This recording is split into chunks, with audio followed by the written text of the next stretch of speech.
Hello and welcome to my video that I've simply called Joseph Smith, Treasure Digging, the Angel and Comoros.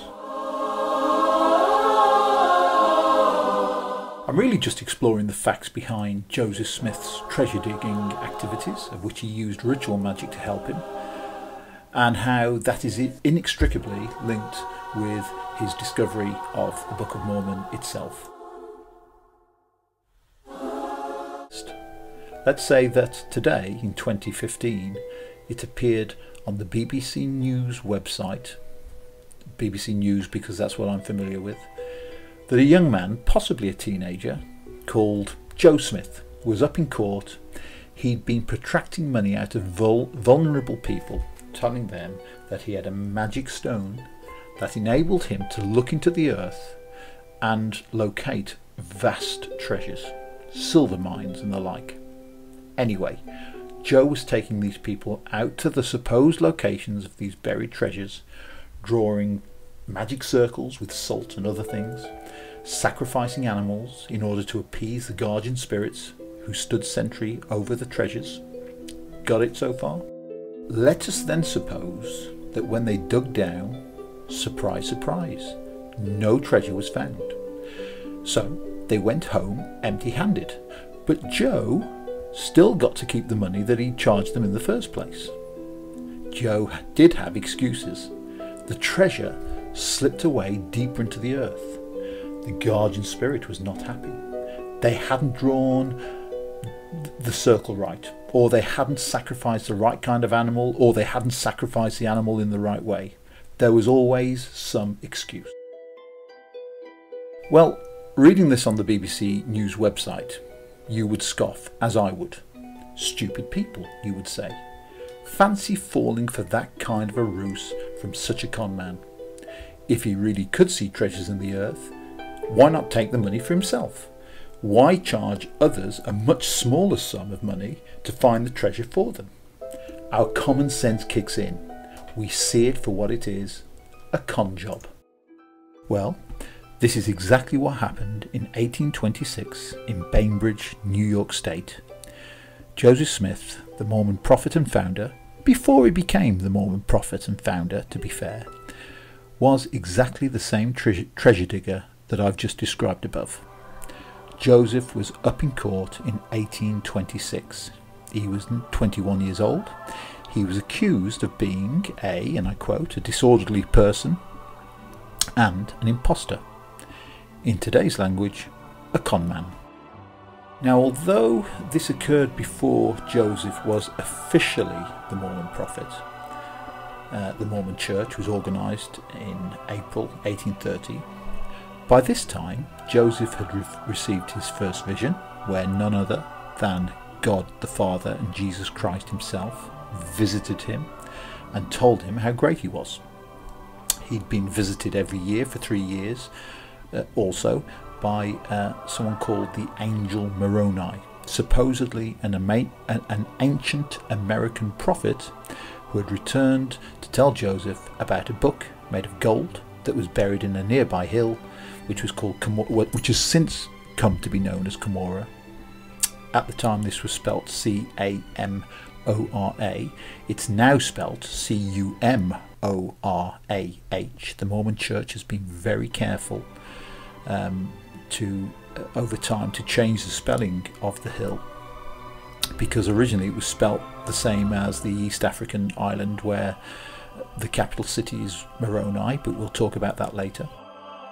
But here's the rub.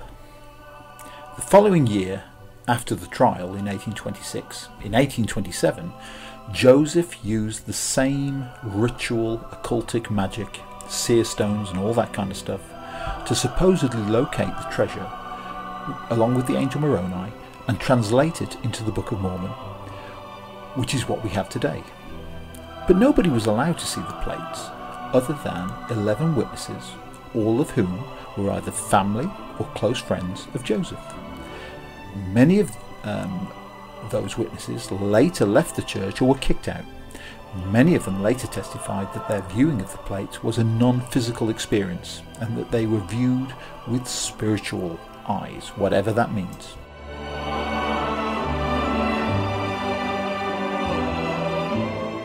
And Joseph Smith was not alone in writing scripture books in the 19th century. There was a book called Oaspe, which was thought of as a new Bible.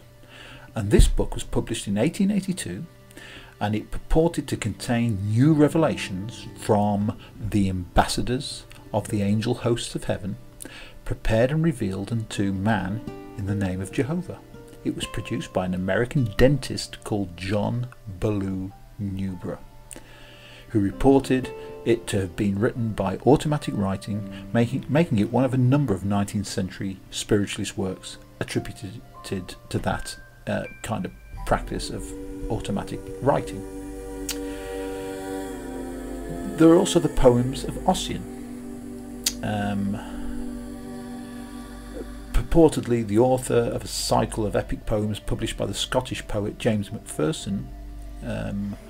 Macpherson claimed to have contacted spirits from the other world who dictated these poems to him. Now, these poems at the time were roaringly popular, you know, but these poems came about supposedly by angels, spirits, whatever you want to call them. In more recent times, we have the Book of Jeraneck, translated by a young man called Matthew Gill, who lives in Derby. Now, Matthew, is the prophet, seer, and revelator of the Latter Day Church of Jesus Christ. It's an offshoot of the Mormon Church, but nevertheless, he has translated his book, the Book of Jeraneck, that was purportedly revealed to him by the same angel Moroni. So what can we say about the Book of Mormon? Where did it come from? How about the origins of the hill Comora? What about Moroni? How about treasure digging? How does that all fit in to what Joseph Smith achieved? Well, here goes. First of all, I want to take you to Google Earth, if that's okay. So here we are. Let's have a look. Here we are. There's the British Isles, Europe. And if we now move it, you can see the African continent as we go south. Massive. And then you can see Madagascar there. Now if we zoom in and go between Africa and Madagascar, you can probably see something already that looks very familiar. We've got the Comoros island there, which is a volcanic island basically. Now there is a link between that word Comoros, which is the name of the island, and the hill Comora described by Joseph Smith. Now you're probably wondering what the link is there. It might sound slightly familiar, but I'll explain that later. And then we've got Moroni, which is the capital city here. Now you can probably tell already that there's probably a link there already, and I'm going to explain that in greater detail. Now if we look at an earlier map, this is a map of the African continent prior to 1875. Now this is what Joseph Smith would have known. There you can see Madagascar, and here you can just about see the island of Comoros, or before 1875 it was spelt Comora, C-A-M-O-R-A, exactly how Joseph Smith spelt the hill Comora in the Book of Mormon at the time. Okay, so prior to 1875 it wasn't Comoros, it was Comora, and that's what Joseph Smith called it. Book of Mormon. Now, this is from the Joseph Smith testimony, where he talks about finding the gold plates. Now, if you look at his own words here, he says, convenient to the village of Manchester, Ontario County, New York, stands a hill of considerable size. Now, remember, the hill Comora is a hill.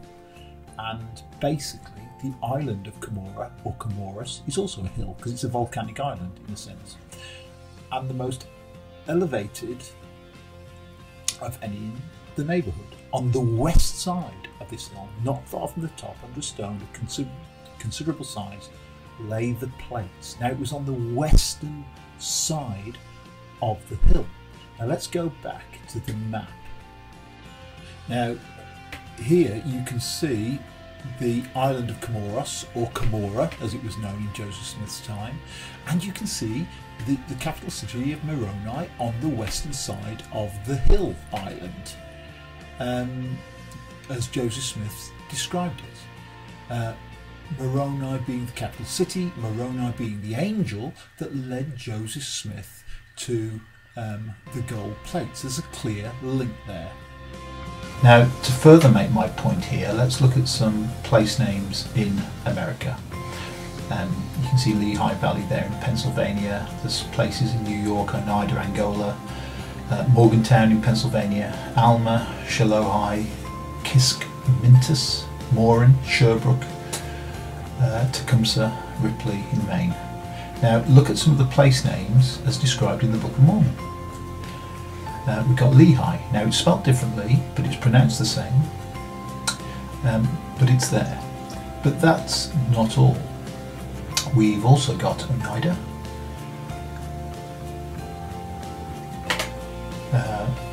spelt slightly differently, Angola, Morgantown. Alma is all over the Book of Mormon. Shiloh, Kishkumen, there's a similarity with Kiskmintus, the Kiskmintus River. Moron, I don't think Moron back in the 19th century had the same meaning that it does today. Sher instead of Sherbrooke. Tiancum and Ripley-Ancum. Now, what was Joseph Smith trying to do here? Well, I think he was trying to validate the Book of Mormon. What he was trying to suggest was the Book of Mormon must be genuine because here I have the original names of these place names that we're so familiar with today. Now, of course, to a modern thinker, it's ridiculous. You know, it's very easy to find out the origins of place names anywhere in the world. That wasn't the case back in the 19th century. Joseph was trying to create his own history, a new history. He was kind of a new theology, a new, a history of America as it was. But of course it doesn't work and it doesn't stand up to scrutiny. Now Mormons who know about this say, well, Joseph Smith couldn't possibly have known all that information. He was uneducated. But what I would say is, well, the evidence is there. It's too much of a coincidence to be otherwise. But the link with all of this is this man. This is Captain Kidd, the well-known British pirate. And we do know that Joseph Smith thrilled to his adventures. Now, Captain Kidd is the link, because Captain Kidd frequented the Comoro Islands, and he talked about the Comoro Islands. They were deeply ingrained in his adventures. And what Captain Kidd would do to bury treasure on Comora, bury treasure, gold on Comora, he would bury the treasure, but also he would kill one of his crewmen and throw that crewman's body in with the treasure. And the idea there was that the spirit of that dead crewman would be a guardian spirit, a bit like Moroni. And there's the link. There's the link. Joseph Smith obviously incorporated the stories of Captain Kidd that he loved, Comora, Moroni, in with his fable of discovering the treasure, the golden treasure of the Book of Mormon, and how that came forth. So mixed in with that is all of the treasure digging, folk magic, superstition, spirits, angels that Joseph Smith read about. It clearly caught his imagination.